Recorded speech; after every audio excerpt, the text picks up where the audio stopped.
예배 마치고 화장실 남녀 화장실 둘 다 밑에 문이 잠깁니다. 이제 안 잠그면 얼굴에 터집니다.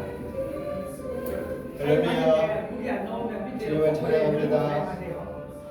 자, 오늘 하나님 우리에게 귀하고 복된 주일을 주셔서 감사합니다. 오늘 찬양하면서 하나님 앞에 영광 올려드립시다. 예수 이름 부르면서 찬양합니다.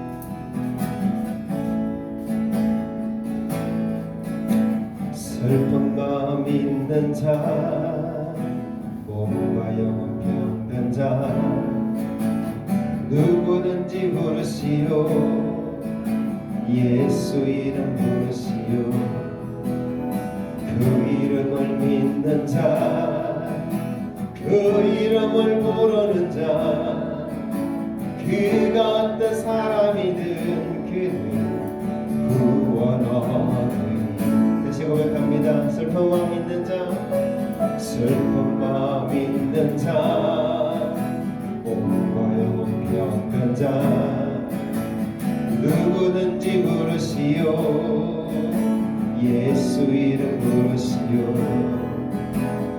그 이름을 믿는 자, 그 이름을 부르는 자,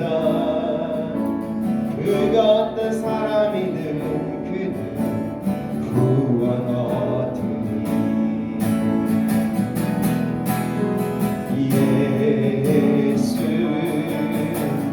예수 온 능력의 그 이름 예수 나 외쳐 부르네. 예수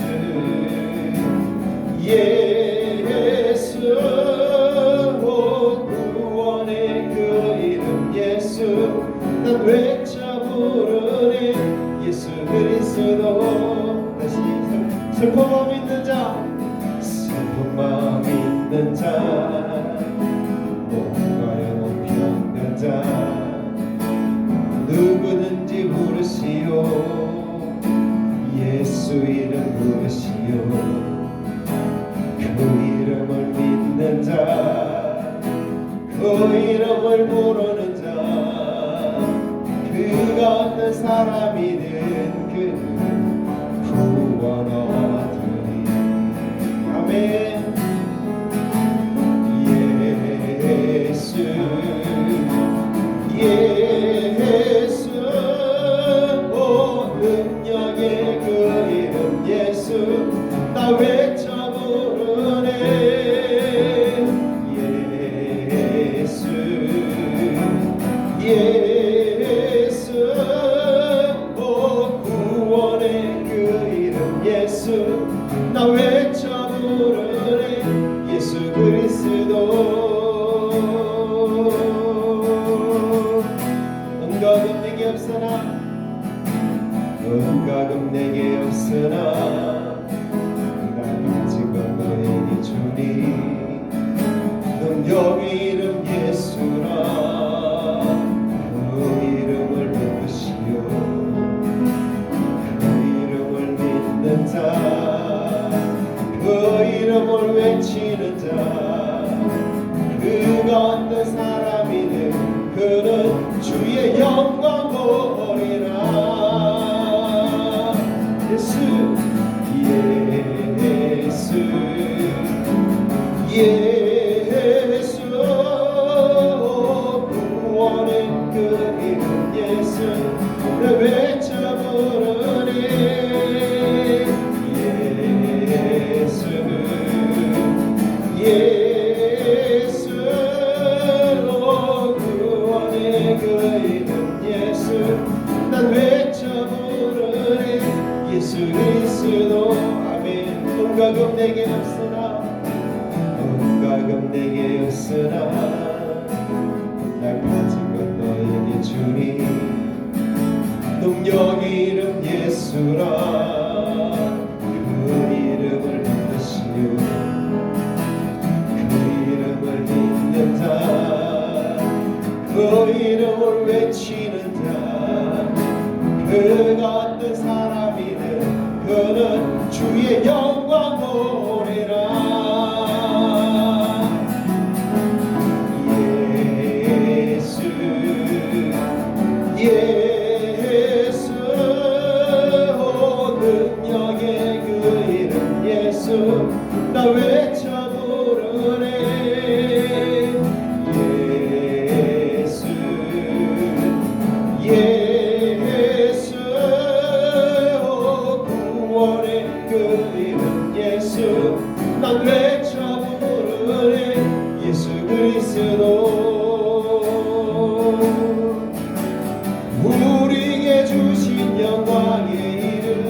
나 어찌 잠잠하리요 세상에 크게 외쳐보리 나의 주 예수 그리스도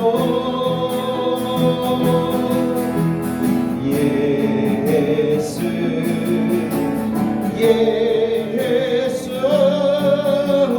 능력의 그 이름 예수 나 외쳐 부르네 예수 예수 구원의 그 이름 예수 난 외쳐 부르네 예수 그리스도 아멘. 누구든지 주 이름을 부른 자는 곧 얻으리라. 그 말씀 우리 안에 이루어질 줄 믿습니다. 주님의 날 보심을 찬양합니다. 찬방 가운 성도여 찬방 가운 성도여 너희 와서 베들레헴 성 안에 가봅시다.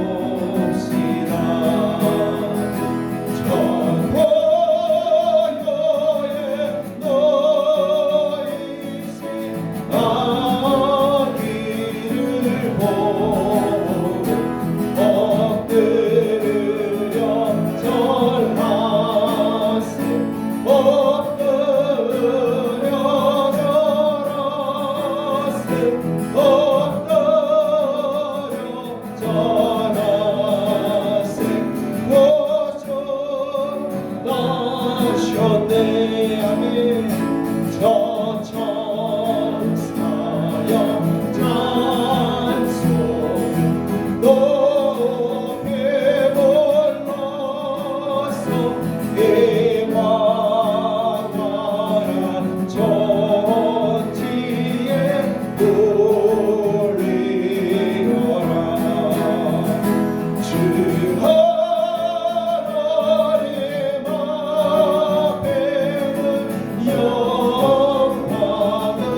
마라나타 주 예수여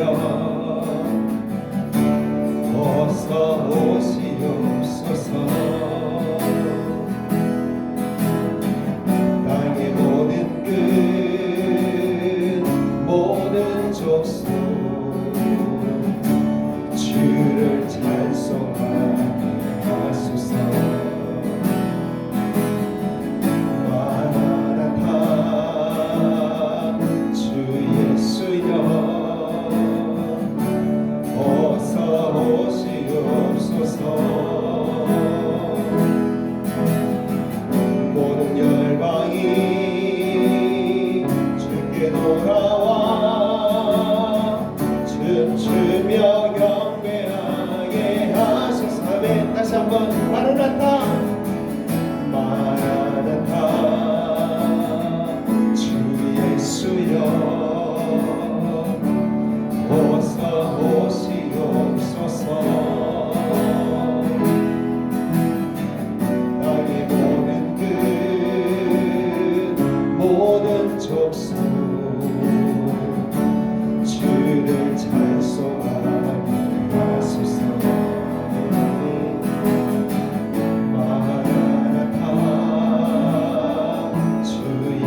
하나님 감사합니다. 한 주간도 주님 주신 은혜와 평강 가운데 살다가 이 시간도 주님 주신 거룩한 주일에 사랑하는 성도들 함께 모여서 예배할 수 있는 이 귀한 자리를 주시니 감사합니다. 하나님 오늘도 이 자리에 함께 해주셔서 우리로 주의 영광을 맛볼 수 있도록 도와주시옵소서.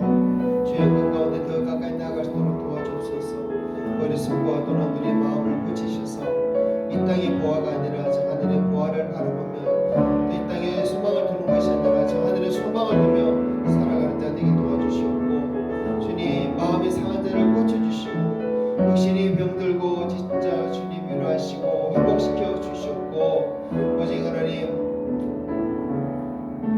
우리 모든 것이 하나님 기뻐하시는 그런 모든 것으로 회복이 될 수 있는 또 새롭게 될 수 있는 시간 되도록 도와주시옵소서. 진리의 성령님 우리 함께 해주시고 우리 속에 있는 모든 어둠과 거짓을 몰아내 주시고 오직 하나님 뜻 가운데 더 거룩하게 살아가도록 인도하여 주시옵소서. 오직 주님 앞에 올려드린 예배드리기 원하며 우리 주 예수님 이름으로 기도합니다. 아멘. 할렐루야. 반갑습니다. 앞뒤좌우 인사합시다. 자, 오직 예수 사랑합니다. 오직 예수 축복합니다. 잘하셨습니다. 오늘 하나님께서 우리 가운데 계시고 은혜를 주십니다. 감사합니다.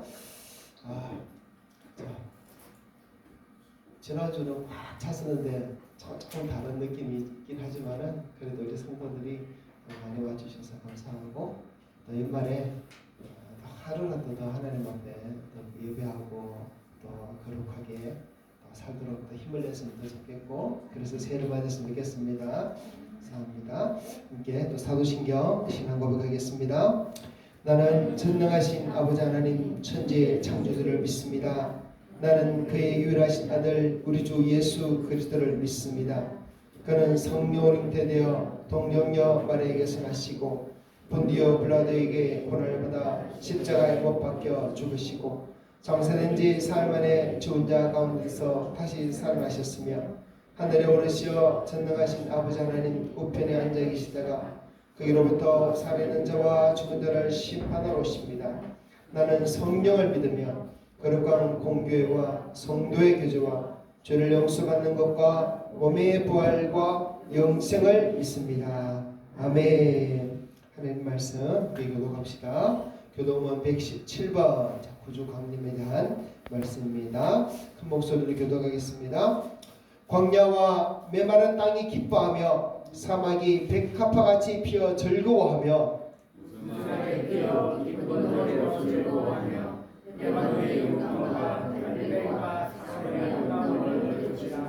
그것들이 여호와의 영광 곧 우리 하나님의 아름다움을 부르로다.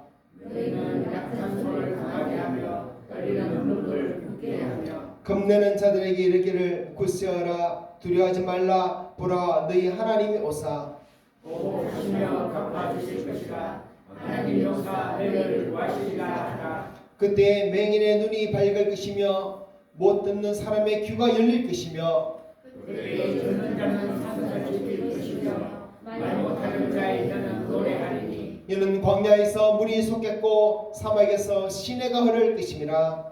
뜨거운 사막이 변하여 못이 될 것이며 메마른 땅이 변하여 원천이 될 것이며 성량에 눕던 곳에 풀과 갈대와 부들이 날 것이며 그에게 대로가 있어 그 길을 거룩한 길이라 일컫는 바 되리니 깨끗하지 못한 자는 지나가지 못하겠고 오직 구속함을 입은 자들을 위하여 있게 될 것이라. 아멘. 시간 김만수 장로님 예배를 위해서 기도해 주시겠습니다.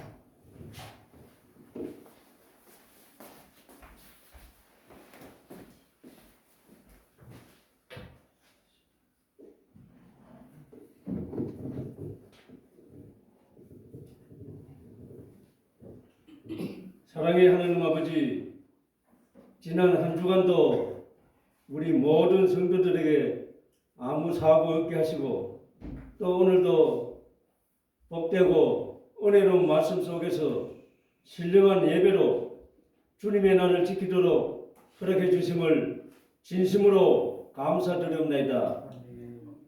이 시간도 아버지여 영으로 임재하셔서 이 예배를 기쁘게 받아주시고 저희들에게는 은혜의 시간이 될 수 있도록 이 시간도 은총 내려 주시옵소서. 하나님 아버지, 이 시간도 저희들이 감사하옵는 것은 주님께서 우리에게 새 생명을 주셔서 새 사람으로 살게 하실 것만 아직도 우리는 옛사람의 모습을 버리지 못하고 세상과 하나님 사이를 오가며 살고 있는 우리의 연약함과 허물을 용서하여 주시옵소서. 아버지, 이 시간 우리 모두가 주님 전에 모여 예배드릴 때 주님께서 저희 가운데 임재하셔서 주님 안에 있는 새 생명의 은혜를 풍성히 누리는 복된 시간이 되게 하여 주시옵소서. 그래야 우리가 이 세상 살 때 세상의 모든 헛된 것을 벗어버리게 도와주시고 영원한 것으로 소망을 삼고 살아갈 수 있도록 늘 인도하여 주시옵소서. 생명의 근원 되시는 하나님 아버지, 우리 성도들 지금까지 살아오는 가운데 여러 가지 기쁨과 또 고난과 슬픈 일도 있었지만은 우리 하나님 아버지께서 오늘날까지 영육간에 강건함을 주시고 또 많은 은혜와 은총을 베풀어 주시고 또 이렇게 늘 인도해 주셨으니 아버지여 이 시간 이후의 삶에도 더 큰 역사와 도우심으로 저희들을 인도해 주시옵소서. 아버지, 오늘도 주일을 맞이하여 우리 모두에게 건강의 축복과 성령의 충만함을 주시옵소서. 또 남은 생에도 주님을 의지하는 믿음으로 최선을 다해 살아갈 수 있게 하시고 또 주님의 교회와 이웃을 위하여 봉사하며 기도하는 경건한 삶을 살아갈 수 있도록 우리 아버지께서 도와주시옵소서. 그래야 하나님이 주시는 하늘의 신령한 복과 땅에 기름진 것을 누리는 복된 삶을 다 살아갈 수 있는 우리 모든 성도들에게 도와주시옵소서. 아버지, 또 여러 질병으로 고통당하는 우리 성도들을 일일이 기억하여 주셔서 어수속히 아버지여 고쳐주시고 또 건강도 되찾아 기쁨으로 봉사하며 하늘나라의 소망으로 살아갈 수 있도록 늘 인도하여 주시옵소서. 아버지여, 또 이 시간 말씀을 전하실 목사님에게 은혜를 더하시며 또 말씀의 능력과 권세를 주시옵소서. 또 선포되는 말씀을 통하여 저희들 마음에 새겨서 이 세상 살아갈 동안 넘어지지 않는 믿음의 뿌리가 될 수 있도록 늘 인도해 주시옵소서. 하나님 아버지, 올 한 해도 며칠 남지 않았나이다. 며칠 남지 않았지만은 마지막까지 우리 성도 모두가 유종의 미를 거둘 수 있도록 우리 아버지께서 도와주시고 인도해 주시옵소서. 감사드리오며 예수님의 이름으로 기도드리옵나이다. 아멘.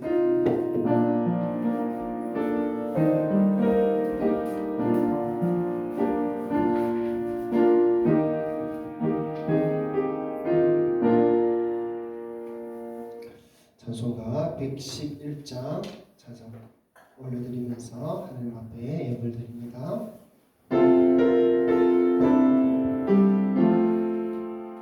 귀중한 보배라 주 앞에 드리고 우리의 몸과 마음도 다 함께 바치세. 진리는 오묘하고 사랑은 성결해. 주께서 탄생하신 거룩한 날일세.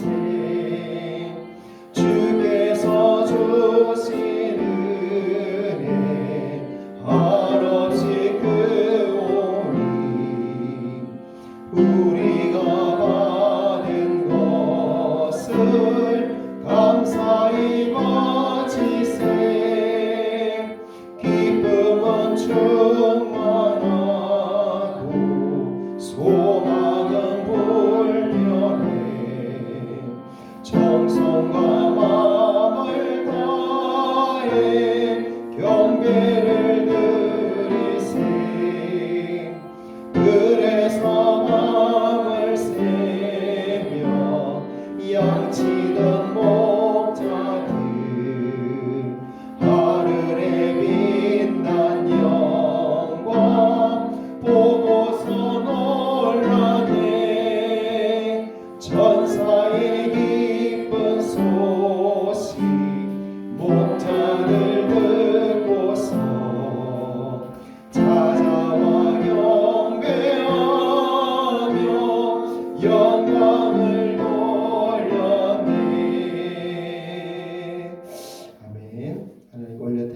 감사한 제목 함께 나누며 기도하겠습니다.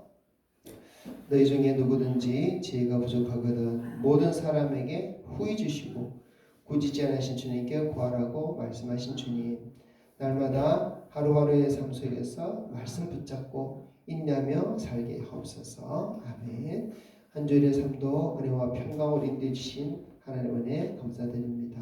아멘. 임마누엘의 하나님, 에베네셀의 하나님, 이 순간까지도 모든 영광 아버지께 올려드립니다. 부족하고 무지하고 어리석은 우리를 사랑으로 감싸 주시고 우리의 죄까지 용서해 주신 주님께 감사를 나아갑니다. 이 모습 이대로 받으시고 영의 사랑으로 더 거듭나게 하여 주시옵소서. 아멘. 하나님, 참으로 하루하루 돌아보면 모두가 하나님 은혜인 것을 고백합니다. 또 한 달 한 달, 한 해 한 해 돌아볼수록 또한 더 모든 것이 하나님 은혜인 것을 고백합니다. 하나님, 우리가 하나님께 받은 사랑이 얼마나 크며 우리가 하나님께 받은 은혜가 얼마나 큰지요. 그러나 미처 깨닫지 못하고 미처 감사하지 못하고 미처 또 영광 돌리지 못한 것도 얼마나 많은가 싶습니다. 하나님, 우리들을 이 무시함과 어리석임에서 더 깨어나도록 도와주시옵소서. 하나님, 우리에게 해주신 그 은혜를 알고 해주신 그 말씀을 깨닫고 정말 하나님 영광을 위해서 하나님 뜻 가운데 살아가는 우리를 되도록 주여 도와주시옵소서. 아버지 하나님, 그러나 그래도 참 우리가 감사하고 은혜 받은 것을 깨달아서 시간 주님 앞에 우리 사랑하는 성도들 물질로도 예배드리오니 하나님 아버지 이 물질도 받으시고 하나님 기뻐하여 주시옵소서. 또한 주님 더 좋은 것으로 그 심령의 은혜를 다하여 주시옵소서. 하늘의 신령한 복을 다하시고 이 땅에 기름진 복을 다하시며 하나님 땅에 사는 동안 하나님 주신 분복을 마음껏 누리다가 또 하나님 영광 가운데 우리 모든 성도들 천국 가도록 도와주시옵소서. 오늘도 예배 함께하지 못한 우리 성도들 기억하여 주시옵고 하나님 아버지 참 우리들 마음이 결코 세상에 빼앗기지 않도록 주님 세상에 속하지 않도록 지켜주시고 하나님 지금도 마귀가 오는 사자같이 두루다니며 삼킬 자를 찾는다 했습니다. 할 수만 있으면 택하신 자들도 그렇게 마귀가 삼키고자 하고 계신데 하나님을 붙들어 주시기를 구하며 연애에서 멀어지는 자 아무도 없게 주여 도와주시옵소서. 날마다 우리의 살아가는 목적과 이유가 주님 영광이 되어지고 저 하나님 그 빛난 진주문 안에 저 천국 진주문 안에 들어가는 것이 우리의 목적과 이유 소망이 되게 하여 주시옵고 그 길을 향해서 한 걸음 한 걸음 나아가며 부족함 없도록 하여 주시옵소서. 오늘도 우리 모든 것 오직 주님 앞에 올려드리는 이 시간 되기 원합니다. 이제 또 마음을 열고 귀를 열고 하나님의 말씀을 듣기 원하오니 주님 가르쳐 주시고 깨닫게 해주시고 진리의 말씀 붙들고 살게 하여 주시옵소서. 우리 모든 것 주님 아시는 주님 앞에 다시 한번 우리 모든 것 고백하고 올려드리며 감사함이 예수님 이름으로 기도합니다. 아멘. 자, 감사합니다. 우리 교회 소식 먼저 전해드리겠습니다. 성탄 감사 예배는 이번 주 수요일 날 24일 저녁에 그렇게 하도록 하겠습니다. 마침 24일이 수요일이라서 수요 예배와 같이 하겠습니다. 6시 반에 교회에서 떡국을 준비합니다. 그래서 떡국을 많이 준비했는데 성도님들 적게 오시면 떡국 남으면 또 문제거든요. 그래서 좀 많이 오시기를 부탁드립니다. 한 20인분 준비하면 많이 남을란가? 한 20명 오실 줄 알고 주연이 좋아도 데려오고 수요일 저녁 함께 성탄 예배 드립시다. 그리고 예결성 공동회의는 1월 첫 주일 하겠습니다. 다음 주까지 다 이렇게 결산을 다 보고 공동회의는 첫 주에 하는 것이 작년에 마지막 주에 해보니까 조금 불편하더라고요. 그래서 1월 첫 주에 하도록 했고요. 연말정산 서류 필요하신 분은 다음 주까지 신청해 주십시오. 1월 첫째 주에 일괄적으로 다 서류를 드리도록 그렇게 하겠습니다. 자, 이제 우리 노곡교회 4.2.4.2 비전 같이 선포합니다. 시작. 우리 노곡교회는 거룩하며 사도의 계승을 따르고 함께 공유하며 서로 사랑하는 한 몸된 신앙 공동체입니다. 한 번 더. 우리 노곡교회는 거룩하며 사도의 계승을 따르고 함께 공유하며 서로 사랑하는 한 몸된 신앙 공동체 입술로만 아니라 정말 이런 교회를 만들어 가야 되겠다. 그런 고백함들이 있으시고 그런 기도함이 계속 있기를 바랍니다. 아멘. 자, 하나님 말씀 보겠습니다. 자, 오늘 우리 주신 말씀은 마태복음 2장 1절부터 12절. 자, 함께 읽습니다. 시작. 헤로드 왕 때 예수께서 유대 베들레헴에서 나시며 동방으로부터 박사들이 예루살렘에 이르러 말하되 유대인의 왕으로 나시니가 어디 계시냐? 우리가 동방에서 그의 별을 보고 그에게 경배하러 왔노라 하니 헤로드 왕과 온 예루살렘이 듣고 소동한지라. 왕이 모든 대제사장과 백성의 서기관들을 모아 그리스도가 어디서 나겠느냐 물으니 이르되 유대 베들레헴이 오니 이는 선지자로 이렇게 기록된 바 또 유대 땅 베들레헴아 너는 유대 고을 중에서 가장 작지 아니하도다. 네게서 한 다스리는 자가 나와서 내 백성 이스라엘의 목자가 되리라 하였음이니이다. 이에 헤롯이 가만히 박사들을 불러 별이 나타난 때를 자세히 묻고 베들레헴으로 보내며 이르되 가서 아기에 대하여 자세히 알아보고 찾거든 내게 구하여 나도 가서 그에게 경배하게 하라. 박사들이 왕의 말을 듣고 갈새 동방에서 모든 그 별이 문득 앞서 인도하여 가다가 아기 있는 곳 위에 머물러 서 있는지라. 그들이 별을 보고 매우 크게 기뻐하고 기뻐하더라. 집에 들어가 아기와 그 어머니 마리아가 함께 있는 것을 보고 엎드려 아기께 경배하고 보배함을 열어 황금과 유향과 모략을 예물로 드리니라. 그들은 꿈에 헤롯에게로 돌아가지 말라 지시하심을 받아 다른 길로 고국에 돌아가니라. 아멘. 자, 지난 주에는 어떤 말씀을 나눴는지 기억하십니까? 다니엘서 9장에 나오는 70일의 예언을 함께 나누었어요. 그 예언 속에 장차 오실 예수님, 그리고 우리 입장에서는 2000년 전에 오신 예수님이죠. 그리스도가 언제 오시느냐에 대해서 70일의 예언에 정확하게 예언되어 있다는 것을 말씀 통해서 봤죠. 심지어 연도까지 언제쯤이다라는 것을 우리에게 70일의 예언을 통해서 이미 예언하고 있었다는 것을 살펴봤습니다. 그리고 그 예언 그대로 정확히 그 연수에 맞춰서 예수님은 이 세상에 오셨다는 것을 우리가 보았어요. 그리고 구약의 모든 예수님에 대한 예언이 다 그대로 이루어진 것을 우리는 살펴볼 수밖에 없습니다. 여러분, 만일요 예수님에 대해서 구약에 그리스도는 이런 사람이다, 이렇게 된다, 그런 예언들이 많은데 그 예언 중에 하나라도 안 이루어졌다면 예수님은 그리스도가 될 수 없습니다. 정확하게 다 이루어져야 돼요. 그 놀라운 사실은 그 예언이 정확하게 다 이루어지는 거예요. 그리고 앞으로 또 다 이루어질 겁니다.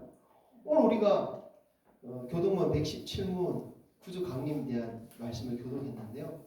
사실 그 이사야 38장의 그 말씀은 오신 예수님이 아니라 다시 오실 예수님에 대한 말씀이에요. 그 말씀들도 정확하게 그대로 다 이루어질 거예요. 그렇기 때문에 우리는 예수를 믿는 것입니다. 예수님이 하나님 아들이라고 믿고 예수님이 우리의 구원자라고 믿는 거예요. 그래서 말씀이 그대로 이루어진다는 것을 우리는 분명히 믿을 뿐만 아니라 그 앞서 그렇기 때문에 그 말씀을 먼저 정확히 그대로 알고 있어야 되는 거예요. 여러분, 우리는 정말 하나님 말씀을 얼마나 정확히 알고 있을까요? 말씀하신 그대로 얼마나 또 말씀을 깨닫고 있을까요? 여러분, 사실요 이제 며칠 후면 성탄절인데 이 성탄에 대해서도 참 많은 성도들이 하나님 주신 말씀이 있는데 그 말씀 그대로 알지 못하고 말씀을 잘못 알고 있는 경우들이 참 많아요. 자, 오늘 이 시간은 성탄절에 대해서 하나님께서 주신 성경이 기록한 이 말씀이 있는데도 불구하고 그 말씀에 대해서 혹시 일반적으로 잘못 알고 있는 것들에 대해서 살펴보고자 해요. 그래서 정확하게 말씀을 알고 있어야지 예수님에 대해서도 정확하게 우리가 믿을 수 있고 또 다시 오실 예수님에 대해서도 우리가 정확하게 믿음을 가질 수 있다는 것을 여러분 분명히 그 마음에 품고 있으시기 바랍니다. 그래서 말씀을 바로 배워야 된다. 말씀을 바로 알아야 된다. 그런 생각들을 가지고 제가 말씀을 한번 배워보는 시간 가지겠습니다. 자, 먼저 대부분의 성도도 이건 알겠지만은 예수님이 탄생하신 생일날은 12월 25일이 아닙니다. 이 정도는 알고 계시죠? 초대교회 때는, 사도시대 때는 성탄절 자체가 교회에 없었어요. 그 12월 25일을 성탄절로 정한 것은 4세기 이후에 로마 교회가 정한 것입니다. 사실 그날은 동지 이후에, 동지가 12월 22일이죠. 동지 이후에 태양이 다시 강하게 내리쬐는 날이 12월 25일이기 때문에 12월 25일은 원래는 이교도들이 정한 태양신의 생일이에요. 그런데 그 너희들이 믿는 그 태양신이 바로 예수님이다 이렇게 전도를 하다가 예수님의 생일이 12월 25일이 된 거예요. 태양신의 생일이 예수님의 생일로 이렇게 바꿔서 사람들에게 이렇게 전하게 되었고, 다른 이야기가 있지만은 그것 때문에 예수님의 생일이 12월 25일이 되었어요. 자, 그러면 예수님이 정말 태어나신 날은 언제일까요? 그것은 성경에는 안 나옵니다. 하지만 대략 언제쯤인지는 우리가 대충 알 수 있어요. 자, 누가복음 2장 8절 한번 읽어봅시다. 시작. 그 지역의 목자들이 밤에 밖에서 자기 양떼를 지키더니, 자, 이 말씀을 보면 예수님이 탄생할 때 가장 먼저 예수님 탄생 소식을 들은 사람들이 천사들로부터 들은 사람이 목자들인데, 이 목자들이 어떤 지경에 있었다 되어 있습니까? 밤에 밖에서 자기 양떼를 지켰다. 이러려면 12월 추운 한겨울에는 결코 이런 일을 못합니다. 그래서 12월은 예수님의 생일 아닙니다. 목자들이 밤에 밖에서 자기 양떼를 지키려면 기온이 따뜻해야 돼요. 너무 더워도 안 돼요. 그래서 가능한 시기가 3월에서 5월 그리고 9월에서 10월밖에 안 돼요. 그때는 비도 오지 않고 날씨도 적당해서 밤에 밖에서 잘 수 있었습니다. 근데 그 중에서도 3월에서 5월 이 봄철에는 양들이 새끼를 낳아요. 그래서 늑대 때문이 아니라 밤에 양들이 새끼를 낳기 때문에 이 목자들은 그것을 위해서라도 양들을 지키면서 밤에 함께 자는 경우가 많았습니다. 그래서 가능한 시기가 바로 3월에서 5월, 조금 더 줄이면 한 4월에서 5월이 아닐까. 예수님 탄생하신 날이 그때가 아닐까 이렇게 학자들은 추측하고 있습니다. 그래서 12월 25일은 예수님의 탄생하신 날이 아니라 예수님의 탄생하신 것을 기념하는 날입니다. 기념하는 날이다. 이렇게 분명히 아시기 바랍니다. 그 다음에 두 번째로 예수님이 태어나신 곳은 마구간이 아닙니다. 이것도 아셔야 돼요. 자, 누가복음 2장 7절 읽어볼까요? 시작. 첫 아들을 낳아 강보로 사서 구유에 뉘었으니 이는 여관에 있을 곳이 없음이라. 자, 예수님이 태어나서 누운 곳이 어디로 되어 있습니까? 구유라고 되어 있죠. 이 구유는 짐승의 밥, 여물을 담은 밥통이에요. 여물통이 바로 구유입니다. 저도 어릴 때 소를 키웠는데 소 여물통이 소막이 있었어요. 이 여물통은, 이 구유는 돌이나 나무를 깎아서 만들었어요. 널리 알려지기로 예수님은 마구간에 태어났고 말구에 누이셨다 이렇게 알려졌습니다. 그러나 예수님의 탄생과 마구간은 아무 상관이 없습니다. 왜냐하면요, 당시 이스라엘의 일반적인 가정에서는 절대로 말을 못 키웁니다. 말을 못 키우기 때문에 마구간도 없었어요. 그러나 대부분의 가정은 양을 키우고 있었어요. 그래서 마구간이 아니라 양우리에서 예수님이 태어나신 거예요. 양우리. 그래서 예수님이 태어나서 누운 곳은 말구유가 아니라 양구유입니다. 양구유. 자, 왜 그런 마구간에 있을까? 이제 복음이 저 유럽으로 서양으로 가다 보니까 유럽 사람들은 말을 키우잖아요. 그래서 양우리가 마구간으로 변해버린 것입니다. 하지만 성경은 우리는 정확히 알고 있어야 돼요. 마구간이 아니라 양우리입니다. 말구유가 아니라 양구유예요. 그런데 예수님께서 이렇게 양구유에 누우셨는데 이유가 있습니다. 왜냐하면 예수님은 이 땅에 오실 때 양식이 되기 위해서 세상에 오셨기 때문이에요. 자, 그것을 상징적으로 보여주시고자 예수님이 양들 가운데 태어나셨고 양구유에 양밥통 위에 누우신 것입니다. 예수님은요 복음을 전하실 때 예수님 자신을 먹으라고 그랬어요. 자, 그렇죠? 요한복음 6장 53절 54절 읽어봅시다. 예수께서 이르시되 내가 진실로 진실로 한번 넘겨보세요. 이걸 안 넣었나? 다시 앞에. 안 넣나 봅니다. 자, 요한복음 6장에 보면 예수님께서 이렇게 말씀하셨어요. 내가 진실로 지금 너에게 이르노니 인자의 살을 먹지 아니하고 인자의 피를 마시지 아니하면 너희 중 생명이 없느니라. 내 살을 먹고 내 피를 마신 자는 영생을 가졌고 마지막 날에 내가 그를 다시 살리라 그랬어요. 예수님은 자신을 먹으라 그랬어요. 살을 먹고 피를 마시라고 그랬어요. 또 예수를 먹는 것은 성전 예식에 참여하는 거예요. 마가복음 14장에 보면 예수님께서 최후의 만찬 때 떡을 가지고 축사하시고 제자들에게 주시면서 받아라. 이것은 내 몸이다. 또 잔을 주시면서 받아 마시라. 이것은 내 피다. 내 몸을 먹고 내 살을 먹고 내 피를 마시라. 주님 말씀하시는 거예요. 누구에게? 양들에게. 그리고 너희들은 이것을 먹어야 산다 그러셨어요. 예수님 살을 먹고 피를 마신다는 것은 1차적으로 보면 예수님 말씀을 순종하고 그대로 살아간다는 말이죠. 우리는 예수님 말씀이 우리의 생명 양식이기 때문에 우리 양들의 양식이기 때문에 그래요. 그래서 예수님이 왜 양구리에서 태어나셨습니까? 양들 가운데 오신 거예요. 왜 양구리에 누웠습니까? 양들의 먹이로 오신 거예요. 양들을 먹이시고자 오신 것입니다.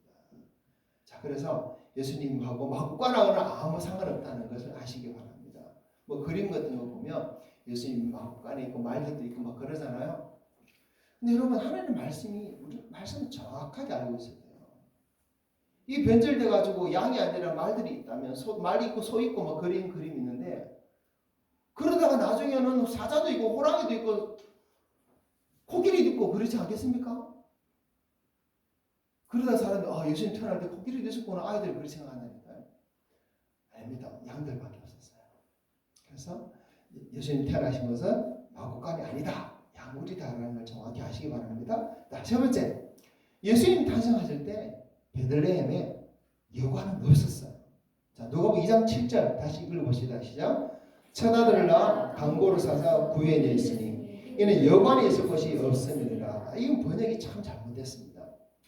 자, 당시 로마 황제가 모든 로마가 다스리는 모든 지역에 명령을 내려서 참으로 호적을 하라고 했어요. 그래서 요셉과 마리아도 자기가 살던 나사렛을 떠나서 요셉의 고향이 베들레헴으로 호적을 하러 갔습니다. 그런데 베들레헴에 도착했을 때 마리아가 해산할 날이 찬 거예요. 그래서 해산하기 위해서 머물 곳을 찾았는데 성경에는 여관이라고 그렇게 돼 있지만 사실은 여관이 아닙니다. 여관 아니에요. 여관이 없어서 들어갈 사람들이 그때 너무 많아가지고 여관마다 사람들이 꽉꽉 차가지고 방이 없었다 이렇게 누가 말을 하는데 절대 여관이 아닙니다. 당시 베들레헴에는 여관이 없었어요. 학자들의 연구를 보면 당시 베들레헴 인구가 한 300명 정도라고 그래요. 아무리 많이 잡아야 500명이 될 수 없다. 아주 작은 마을이라고 합니다. 여러분 우리 노국마을이 전에 85 이상 그렇게 살았죠? 한 집에 애들까지 살지만 한 5명 있다 쳐보십시오. 그러면 몇 명 될까요? 그것만 한 400명 됩니다. 그죠? 그래서 당시 베들레헴 우리 노국마을 정도밖에 안 되는 거예요. 그러면 이 정도 마을에 여관이 있겠다 싶습니까? 없다 싶습니까? 있을 수가 없는 거예요. 그리고 요즘까지 여행을 다니는 그런 사람들도 없어요. 당시에는. 자, 그래서 우리 노국마을 같은 이 베들레헴의 여관이라는 것은 있을 수가 없는 거예요. 그리고 성경에 보면 여관이라고 번역된 그 단어 헬라어로 카탈리마라는 그 단어는 숙박업소가 아닙니다. 손님을 맞이하기 위한 객실이에요. 손님방 이렇게 이야기합니다. 같은 단어가 누가복음 22장 11절에 최후의 만찬 때 쓰이는 그 방에 사용됐어요. 그래서 최후의 만찬 장소를 찾으면서 손님을 맞을 객실이 있느냐 이렇게 묻는 거야. 그래서 이 방은 그 가정집에 달려있는 여유 있는 방을 말하는 것이에요. 그래서 이 마리아와 요셉이 아기를 낳기 위해서 혹시라도 베들레헴 가정에 손님을 받을 수 있는 여유 있는 객실이 있는 찾아봤는데 없었던 것입니다. 여관이 아닙니다. 그런데 그 가정들이요, 그 당시에는 다 가난했어요. 그리고 주로 집에 방이 하나밖에 없습니다. 뭐 원룸이라 치면 됩니다. 원룸하고는 좀 다르죠. 부엌은 또 있으니까. 방이 하나밖에 없는 곳에서 가족들이 같이 살았습니다. 대부분이. 그런데 해산을 앞두고 있는 여자가 와가지고 방을 좀 내달라 하면, 그렇게 되면 자기 가족들은 어쩌면 밖에 나가서 며칠을 지내야 되겠죠. 그래서 아마 자기들은 그 방을 못 내어줬다라고 볼 수 있을 것입니다. 하지만 참 그렇게 해산을 앞두고 있는 그 불쌍한 여인에게 아무도 방을 내주지 않았다는 그것도 어떻게 보면 참 야속하다 이렇게도 볼 수 있겠죠. 자, 이런 모습은요, 예수님이 자기 백성들에게 오실 때부터 멸시받고 배척받고 외면받았다는 그 말씀, 외면받는 그 말씀을 이루시기 위해서 오실 때부터 그런 일이 일어난 거예요. 자, 그래서 예수님이 베들레헴에서 예수님 탄생하실 때 여관에 있을 곳이 없던 것이 아니라 아무도 예수님을 맞아들이는 집이 없었던 것이다. 이렇게 정확히 알고 계시기 바랍니다. 그러나 우리는 어떤 형편에서든지 주님이 오신다면 우리 안방이라도 다 내어드리는 저 여러분 되들 좀 있습니다. 아멘. 자, 그리고 네 번째, 이 동방박사들이 만난 아기 예수님은요, 갓난 아기가 아닙니다. 이것도 정확히 아시기 바랍니다. 성경을 헬라어로 보면 예수님이 갓 태어났을 때 아기라 하는 단어하고 동방박사들이 만난 아기라는 단어가 달라요. 자, 누가복음 2장 12절 읽어봅시다. 2장 12절 시작. 너희가 가서 당보에 사여 구유에 있는 아기를 보리니 이것이 너희에게 표적이니라 하더니. 자, 이 말씀은 천사들이 목자들에게 전한 말씀이에요. 가봐라, 구유의 아기가 네에 있다. 갓난 아기가 있다는 거예요. 이 아기는 헬라어 브레포스라 그래가지고 갓난 아기입니다. 이제 갓 태어난 아기를 브레포스라 그래요. 자, 마태복음 2장 11절 읽어봅시다.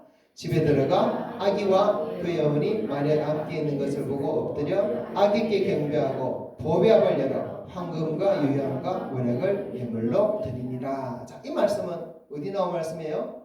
동방박사들이 예수님을 만났을 때 말씀이에요. 이때도 아기라 그러죠. 근데 이 아기는 헬라어로 파이디온이라고 해요. 파이디온. 앞에 갓난 아기는 브레포스고 여기서 아기는 파이디온이에요. 단어 자체가 다르죠. 이 파이디온은 이제 걷기 시작했을 때부터 한 7살 정도의 아이들을 말합니다. 그 유아부 유치부 애들이에요. 그래서 동방박사들이 예수님을 만나러 왔을 때 이미 예수님은 걷고 있는 아이였어요. 그러면 태어난 지 적어도 1년 이상 된 아이라는 것이에요. 그죠? 7절 한번 볼까요?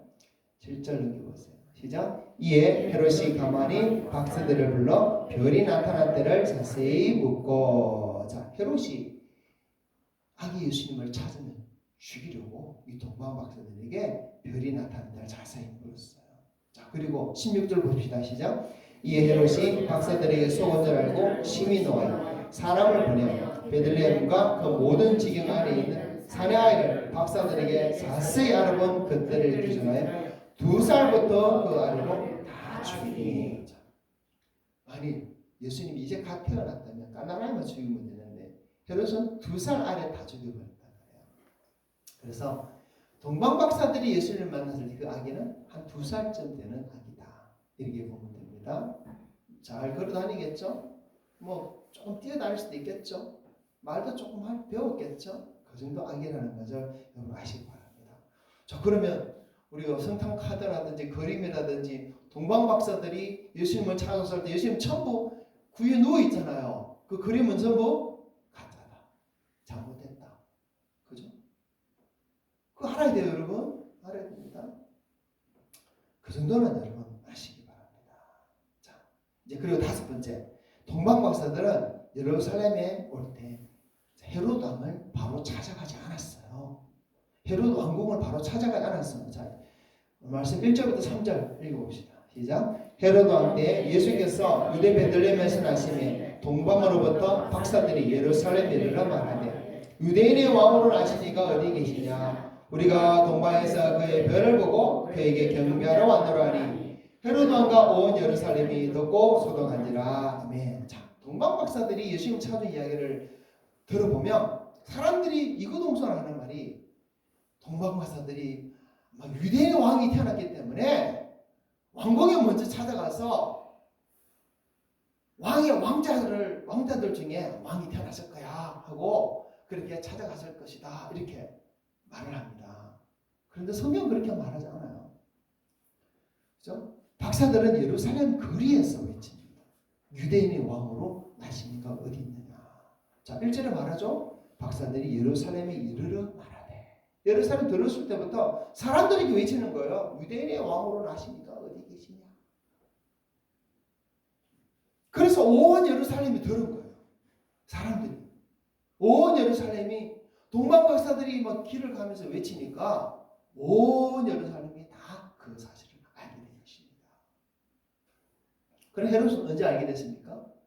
온 예루살렘이 알고 나니까 헤롯에게도 소문이 들리는 거예요. 누군가 말을 해줬겠죠. 그래서 헤롯은 자 4절 5절 읽어볼까요? 시작. 왕이 모든 대지사장과 백성의 서기관들을 모아 그리스도가 어디서 나겠냐 물으니 이르되 유대의 베들레헴이오니 이는 선지자 이렇게 기록된 바. 7절. 이에 헤롯이 가만히 박사들을 불러 별이 나타난 데를 자세히 묻고. 자 보세요. 박사들은 예루살렘에 와서 지금 아마 한 며칠 동안 머물렀을 수도 있어요. 그러면서 그동안도 계속 유대인의 왕이 어디서 났느냐 사람들에게 많이 물어보고 외치기도 한 거예요. 그때 헤롯 왕이 박사들을 가만히 조용히 몰래 불렀어요. 어디로? 이제 왕궁으로 부른 거예요.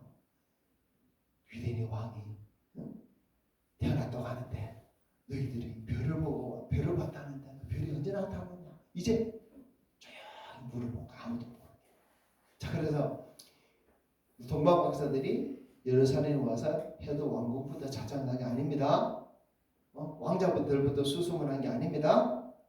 그들은 온 백성 사람들, 온 사람들에게 예수님의 하나님의 아들이 그리스도가 태어나신 것을 외치는 일부터 먼저 했다는 것을 우리는 알아야 됩니다. 자, 그 다음에 6번째로 동방 박사들이 보고 찾아온 그 별은 하늘의 별이 아니에요. 이것도 분명 알아야 됩니다. 자, 2절 읽어봅시다. 시작. 유대인의 왕으로 나시니가 어디 계시냐? 우리가 동방에서 그의 별을 보고 그에게 경배하러 왔노라 하니. 9절. 박사들이 왕의 말을 듣고 갈세 동방에서 보던 그 별이 문득 앞서 인도하여 가다가 악이 있는 곳 위에 머물러 서 있는지라. 아멘. 자, 동방 박사들은 분명히 별을 보고 유대인의 왕이 나신 줄 알고 예루살렘까지 찾아왔어요. 그렇죠. 근데 사람들은 동방 박사들이 봤던 별을 저 하늘에 떠 있는 반짝반짝하는 그 별이라고 말을 합니다. 모든 그림이 다 그려놨어요. 별이 반짝이고 성탄 추리에도 별을 달아놓고 막 그렇게 동방 박사들이 저 하늘에 빛난 별을 보고 찾아왔다 이렇게 말을 합니다. 그러나 여러분 동방 박사들이 보고 찾아온 별은 그 별이 아니, 그 하늘에 있는 별이 절대 아닙니다. 우리는 성경을 바로 봐야 돼요. 어떤 학자는 그 별은 왕의 탄생을 기리는 그때 특별히 커진 목성이다 이렇게 말하기도 하고 막 이상한 말들이 있어요. 잘못하는 거예요, 여러분. 성경은 그것이 하늘의 별이라고 절대 말하지 않습니다. 자, 9절 다시 봅시다. 9절 시작. 박사들이 왕의 말을 듣고 갈새 동방에서 보던 그 별이 문득 앞서 인도하여 가다가 악이 있는 곳 위에 머물러 서 있는지라. 여러분, 만일 그 별이 하늘의 별이라면 하늘의 별은 한 곳에 가만히 머물러 서 있을 수밖에 없어요. 하늘의 별이 움직이는 거 봤습니까? 안 움직입니다. 그런데 9절에 나오는 박사들이 본 별은 박사들 앞서 인도하고 있어요. 움직이고 있어요. 그리고 한 집 위에까지 가다가 인도해서 가다가 그 위에 머물러 있습니다. 하늘의 별은 결코 이렇게 못합니다. 그럼 이 별은 어떤 별일까요? 그 별은 바로 천사입니다. 천사. 통칭 천사라고 그래요. 영적인 존재입니다. 하나님의 사자입니다. 자, 그 이유를 몇 가지 살펴보면요. 자, 먼저 그 별은 일반적인 하늘에 있는 별하고는 움직임이 전혀 다르지 않습니까? 그렇죠? 너무 전혀 다르면 실제로 하늘에 있는 별 행성은 절대로 움직일 수가 없어요. 사람 앞서 인도할 수가 없어요. 어느 한 집 위에 머물러 설 수가 없어요. 그래서 이런 묘사는 하늘의 별을 말하는 것이 아니라 인격을 가지고 있는 어떤 인도자라고 우리는 분명히 볼 수밖에 없습니다. 그렇기 때문에 이 별은 천사입니다. 또 성경에서 보면 별은 천사다라고 이렇게 가르치는 곳이 여러 곳이 있어요. 욥기 38장 7절 읽어봅시다. 그때 새벽 별들이 함께 놀아며 하나님 아들들이 다 기뻐 소리치느냐. 욥기는 이 새벽 별들 천사들을 말합니다. 요한계시록 1장 20절 시작. 내가 본 것은 내 오른손 7별의 비밀과 또 7 검측대라. 7별은 7 교회 사자요 7 숫자는 7 별입니다. 별이 뭐라고요? 사자라는 사자. 이 사자라는 말이 천사입니다. 천사, 사자 똑같은 말이에요. 번역만 다르게 해놨어요. 그래서 하나님의 메시지를 가지고 있는 인격적인 존재가 바로 이 별이라는 것입니다. 그래서 동방박사들이 보고 찾아온 별, 그리고 동방에서 봤던 그 별이라고 성경은 말합니다. 그 별은 하늘에 떠있는 별이 아니라 천사입니다. 여러분 분명히 아시기 바랍니다. 그런데 예수님 이야기에 어디서든지 그런 천사 이야기는 하나도 없죠. 너무 잘못 알고 있고 잘못 배우고 있는 거예요. 그 별이 하늘의 별이 아니라 천사라고 말한 목사님들 또는 초대교회 교부들 많이 있었어요. 사세기에 보면 요한 크리소스톰이라고 하는 그때는 뭐 교부라고 그러죠.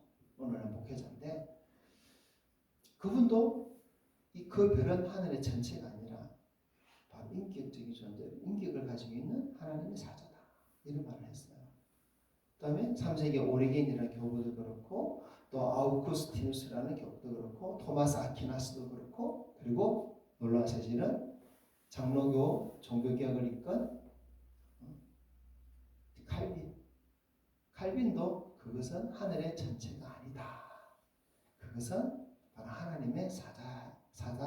이런 식으로 칼빈도 분명히 말을 했습니다. 그런데 왜 그 사실을 우리는 모르고 또 잘못 배워서 전부 다 하늘에 반짝이는 별로만 알고 있을까라는 것이에요. 왜 그럴까요? 성경에 관심이 있는 거예요. 성경은 바로 안 보고 그림만 보고 있고 누가 말한 것만 듣고 거기를 끄덕거리는 거예요. 그래서 우리가요 정말 이런 부분까지도 우리가 잘못 알고 있는 것이 있다는 것을 우리는 생각해 볼 때에 혹시 내가 믿고 있는 이 하나님 말씀 신앙도 잘못된 것이 얼마나 많을까 혹시 생각해 봐야 돼요. 정말 많습니다. 저는 지금 카톡에서 목회자들 그룹에 들어가 있는 곳이 하나 있는데 지금도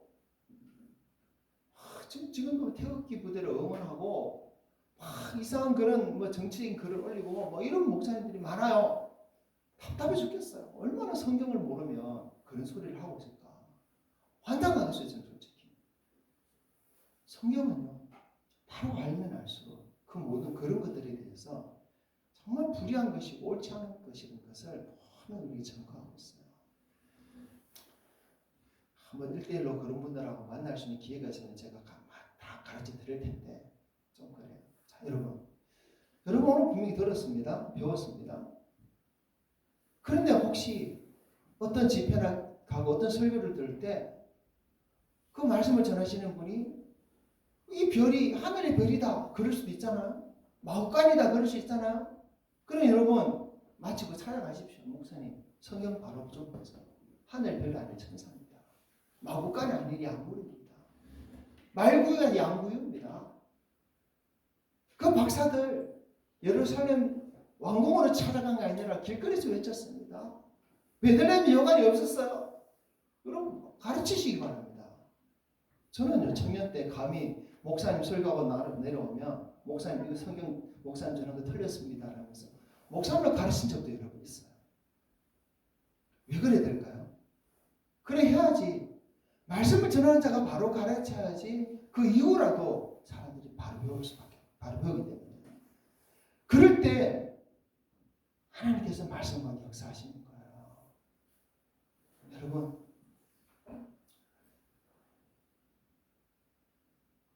우리가요 정말 하나님 말씀이 진리고 진실이라고 믿지 않습니까?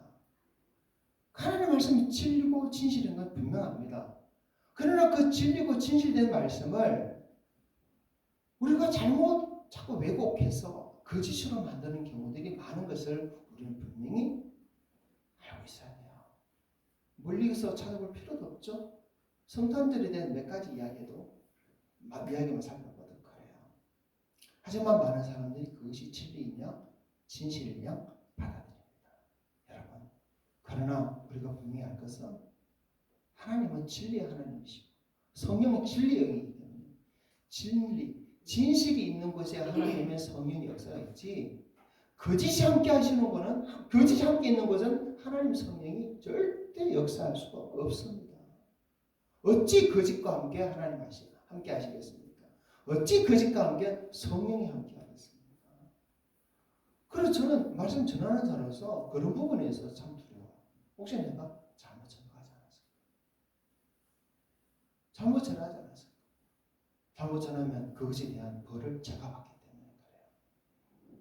우리도 그럴 수 있어요. 그러나 이제라도 우리가 정말 하나님 말씀부터 바로 알아야 되겠다. 그런 자세를 정말 가져야 되겠습니다. 그리고 한 가지 더 말씀드리고 싶은 것은 여러분 예수님의 탄생 이야기는요 절대 그냥 동화적이지 않습니다. 우리가 성탄을 떠올릴 때 따뜻한 불빛, 또 고요한 밤, 또 미소 짓는 사람들, 포근하고 아름답고 이런 것을 혹시 떠올릴 수 있어요. 그러나 성경이 전하는 예수님의 탄생 이야기는 결코 동화처럼 따뜻하거나 온화하거나 부드럽지 않아요. 자, 성경을 볼 때 성탄 이야기는 불편함과 배척과 두려움과 위험이 가득 들어있어요. 마리아는 결혼도 하기 전에 아이를 가진 그런 여인이었어요. 사람들한테 돌에 맞아 죽을 수 있는 그런 위험을 안고 있었어요.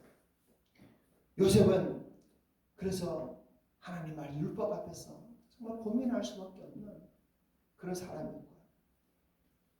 또 베들레헴에는 아이를 낳을 수 있는 낳도록 내어주는 사람이 아무도 없었고요. 이스라엘 백성 중 그 누구도 예수님께 어떤 축하 예물을 드린 자는 아무도 없었어요. 오히려 헤로드 왕은 그 아기를 죽이기 위해서 그렇게 눈을 부라리고 결국은 군대를 보냈습니다.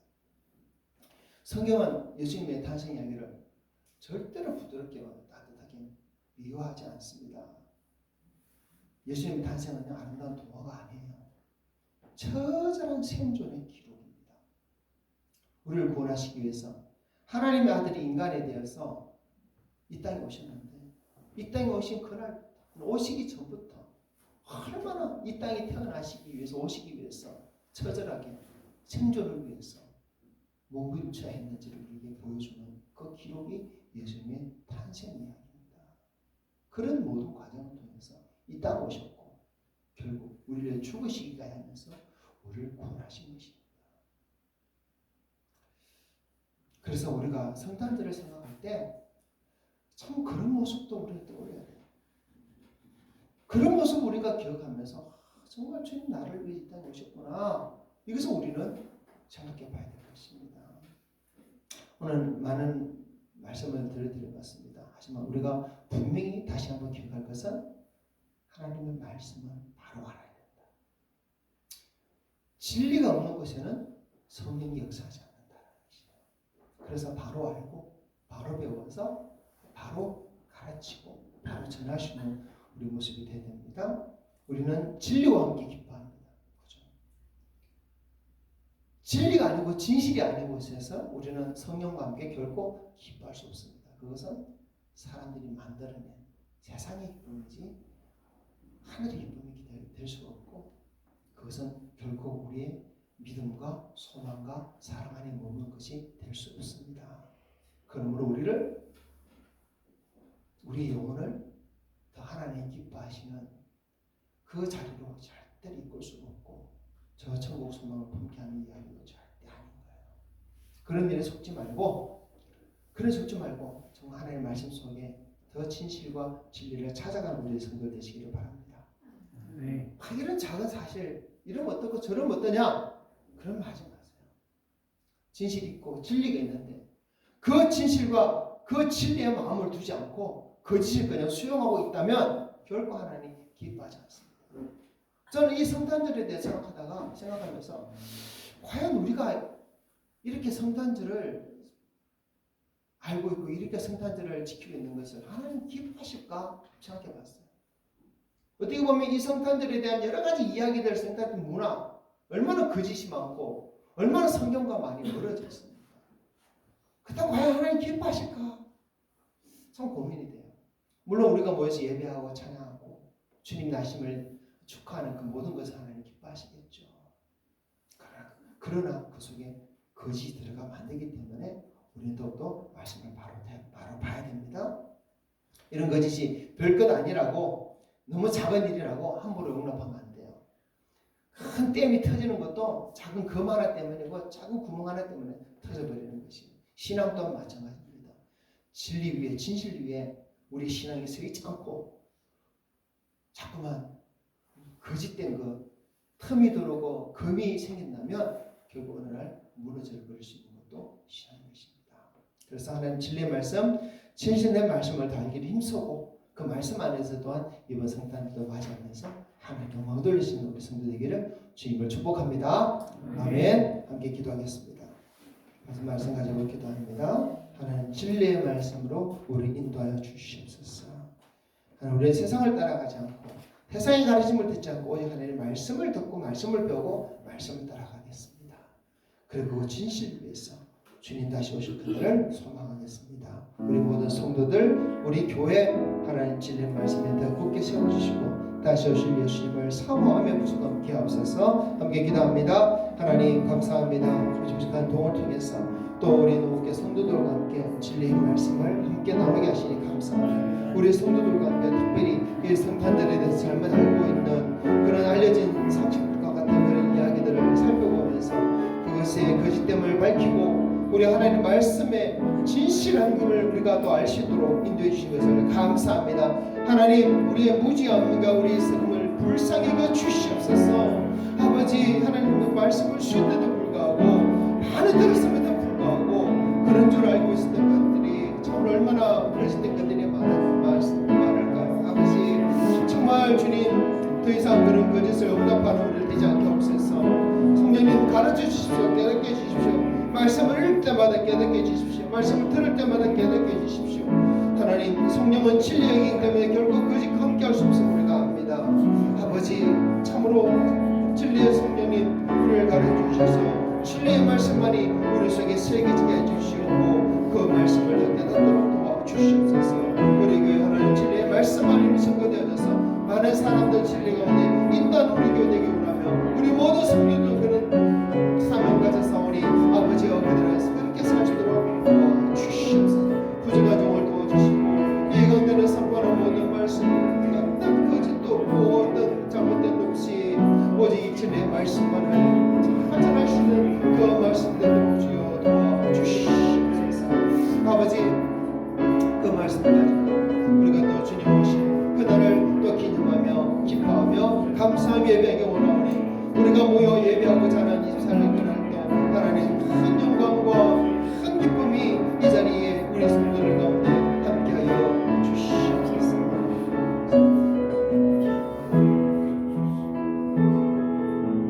하나님 감사합니다. 참되고 진실된 하나님의 말씀이 우리 앞에 있사오니 이 말씀 우리가 정말 밝히 읽고 밝히 듣고 밝히 배워서 결코 그 진리의 말씀 진실된 말씀을 벗어나지 않도록 도와주시고 떠나지 않게 도와주시고 그 위에서만 오직 우리 믿음을 세워가게 하시고 우리의 삶을 살아가게 하여 주시옵소서. 하나님 이 교회에 오직 하나님의 진리의 말씀만이 선포되어지는 그런 은혜가 날마다 넘치기로 하며 우리 성도들 그 말씀을 더욱더 사모하며 살게 도와주시옵소서. 감사드리며 예수님의 이름으로 기도합니다. 아멘. 찬송가 104장 찬양하겠습니다.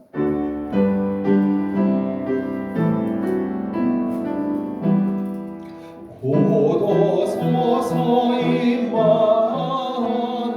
임마누엘 구하소서 이스라엘 그 포로새 갈고 날파 메시아 기다립니다.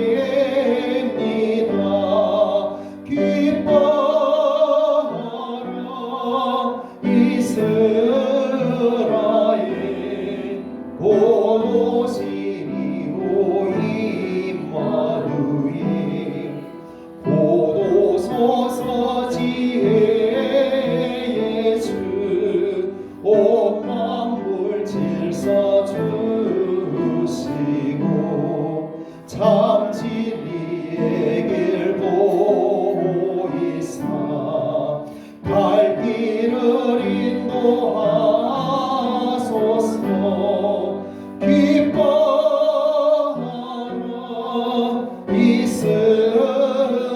이스라엘 고도시리오 임마누엘 고도소서 소망의 주 만 백성 한 마음 이루어 시기와 분쟁 없애고 참 평화 채워주소서.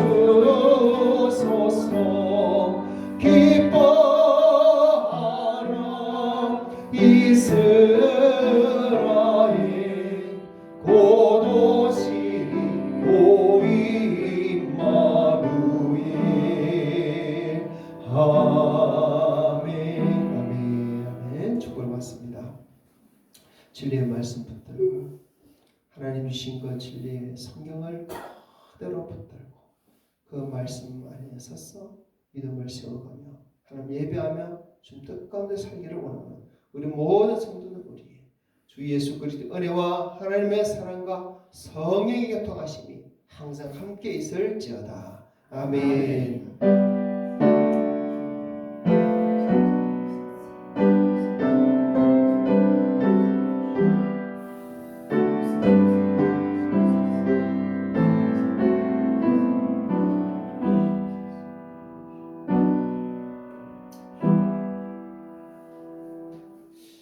할렐루야. 주님을 찬양합니다. 자, 우리 한 번 더 인사합시다. 오승에서 천국 갑시다. 오승에서 말씀을 벗어나지 맙시다. 아멘. 할렐루야. 감사합니다. 오늘은 내일 동지라고 팥죽을 맛있게 준비했습니다. 그래서 감사드리고요. 맛있게 드시고 그래서 교제하시기 바랍니다.